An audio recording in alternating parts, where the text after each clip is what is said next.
Your AAA Foundation for Traffic Safety welcomes you to Using Your Eyes Effectively When Driving. We're going to explore the fascinating world of visual perception, and we'll answer questions like, what's the difference between the two types of information our eyes provide us with? Where on the driving scene should a driver concentrate most of his or her attention? And what's the effect of alcohol on a driver's visual perception? The answers to these questions and more in Using Your Eyes Effectively When Driving. Welcome to Driving Safety. I'm Patrice King-Brown. And I'm John Burnett. You know, the skill of safe driving is mostly in your mind. How well you think about what's going on around you. To think clearly and react quickly, you need information. And most of that information comes to you through your eyes. It's called visual perception, and it means your ability to notice many things at once. To get the right information to the brain, a driver's eyes have to move constantly, picking out the appropriate parts of the driving scene at the right time. Let's see how you can make sure you're using your eyes right when you drive. First, let's take a look at how a driver's eyes work. What's the difference between the two types of vision our eyes provide? Our central vision is concentrated in a spot that covers about 3 degrees of our visual field, and peripheral vision, or side vision, covers the rest. Now, as you can see here, the 3 degrees of central vision is a very small area in the middle of your total field of vision. But central vision allows us to make some very important driving judgments, like estimating distance and reading details in the traffic scene. Our peripheral vision, or side vision, is not as sharp as central vision, but it is more sensitive to light and motion. And that's a good thing, because it helps us detect events to the side that are important to us, even if we aren't looking directly at them. Events like cars entering our field of vision from the side, or warning lights on ambulances, police cars, and other emergency vehicles. Central vision plus side vision make up the entire visual field, the main source for the information that every driver needs for safe driving. And most driver mistakes are caused by bad habits in the way they use their eyes. Now, let's take a look at the best way to make our visual perception work for us when we're driving. Because how you use your eyes will determine how safely you drive. Where in the driving scene should a driver concentrate the most attention?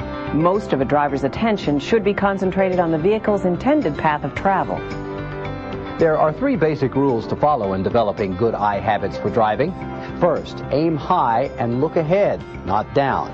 The experienced driver's attention is focused on the road ahead, with the central vision following the intended path of travel. Second, keep your eyes moving.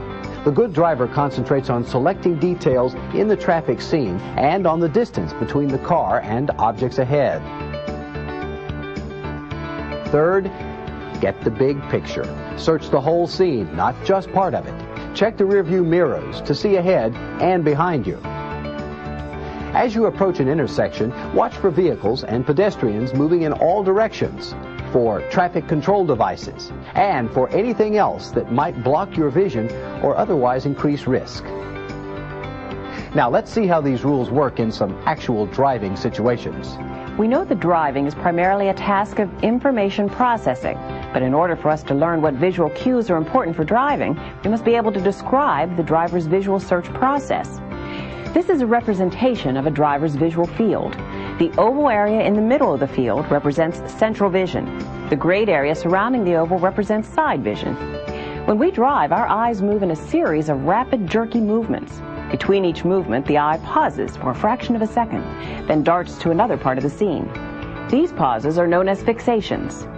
Now, even though these fixations are very short, they give the driver's brain time to gather important information from the eye's image of the driving scene. Let's watch how the eyes of 2 experienced drivers cover the driving scene as they confront 2 potentially hazardous driving situations, negotiating a curve and merging onto a freeway. The same 3 rules that apply to training your vision apply here. First, aim high and look ahead, not down. The eyes of an experienced driver tend to drive ahead, typically sweeping into the curve several seconds before her car reaches it. 2, keep your eyes moving. She uses the lane lines close to her car to maintain proper lateral position. And 3, get the big picture. Her eyes select important clues as to how to maneuver the car, the curvature of the road, the condition of the berm, and the speed and direction of other traffic. Merging is another potentially difficult maneuver. Let's watch this experienced driver's eye habits as he negotiates a merge.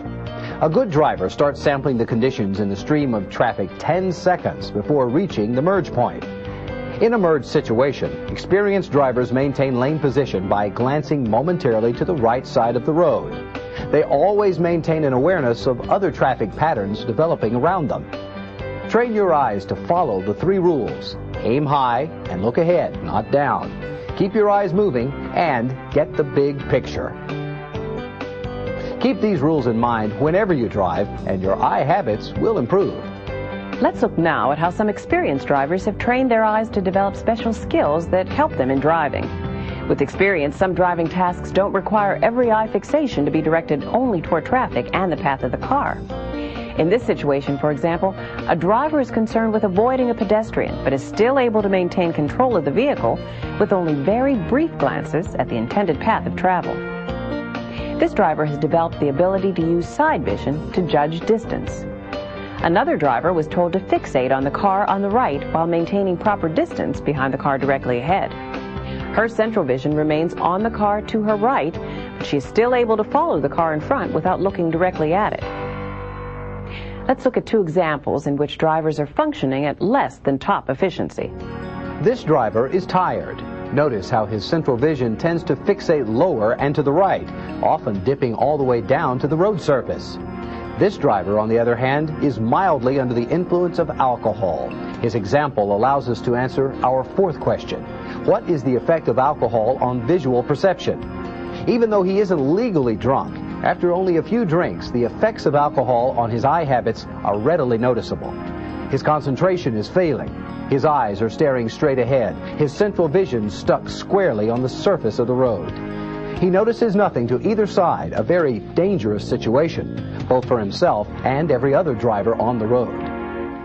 Let's turn now to how new drivers can train themselves to have good eye habits and effectively search the driving scene for important information that will allow them to drive more safely. To train yourself to use your eyes properly while driving, you must follow our 3 rules. First, aim high and look ahead. Give yourself a visual lead time of at least 20 to 30 seconds. That's about 2 city blocks at 30 miles per hour, 4 at 55. Second, keep your eyes moving. Roadway and off-road conditions are constantly changing. Search the scene for clues to these changes. Stay alert for changes on the roadway or potentially dangerous conditions that might require you to readjust the speed or position of your car. And third, get the big picture. Search the whole scene, not just part of it. Scanning helps you gather more information and keeps your mind engaged on the traffic scene, which reduces boredom and fatigue. Scanning also means checking your rear view and side view mirrors at least once every block in the city and once every 5 seconds in heavy traffic. Because of blind spots to the rear of and behind your vehicle, head checks are an important part of the scanning process. Always return your central vision to your intended path of travel and use your side vision for information along the edges of the traffic scene. Well, that pretty much wraps up our presentation on visual perception. Applying what we've shown you in this presentation will increase the efficiency of your eyes and brain in gathering and processing the information you need to drive safely.